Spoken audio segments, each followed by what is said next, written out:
Saudi আরব থেকে এক প্রবাসী গ্রামের বাড়ি পৌঁছে স্বর্ণালংকার, টাকা পয়সা ও তাদের মেয়েকে নিয়ে মসজিদের ইমামের সঙ্গে পালিয়ে গেছেন তার স্ত্রী। বুধবার বরুড়া থানা পুলিশের ভারপ্রাপ্ত কর্মকর্তা ওসি ইকবাল বাহার মজুমদার এ তথ্য নিশ্চিত করেছেন। এর আগে মঙ্গলবার সকালে উপজেলার খোসবাস এলাকায় এ ঘটনা ঘটে।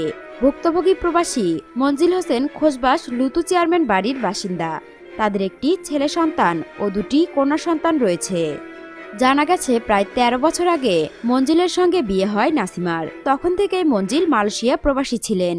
পরবর্তীতে সেখান থেকে ভালো লাভের আশায় সৌদি আরব পাড়ি দেন তিনি। প্রায় ১৩ বছরের সংসারে তাদের দাম্পত্য জীবনও ছিল সুখের। হঠাৎ করে খোসবাস এলাকার মসজিদের ইমাম আরিফের সঙ্গে পরকীয়া প্রেমে জড়িয়ে পড়েন নাসিমা। তার স্বামী তখন সৌদি আরবে অবস্থান করছেন। এদিকে বিষয়টা জানাজানি হলে নাসিমার ভাই মনির হোসেন সহ সবাই তাকে ৩ সন্তানের দিকে তাকিয়ে সংসারে মনোযোগী হওয়ার পরামর্শ দেন।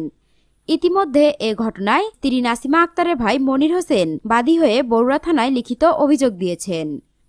ভুক্তভোগীর পরিবারের সদস্যরা জানান, সোমবার রাতে সৌদি আরব থেকে বাংলাদেশে আসার জন্য বিমানে ওঠেন মঞ্জিল।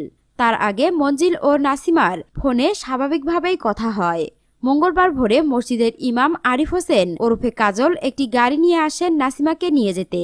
এ সময় নাসিমা তার আলমারিতে থাকা ১০ ভরি সোনার গহনা, নগদ ১০ লক্ষ টাকা ও ছোট কন্যা শিশুকে নিয়ে আরিফের সঙ্গে পালিয়ে যান।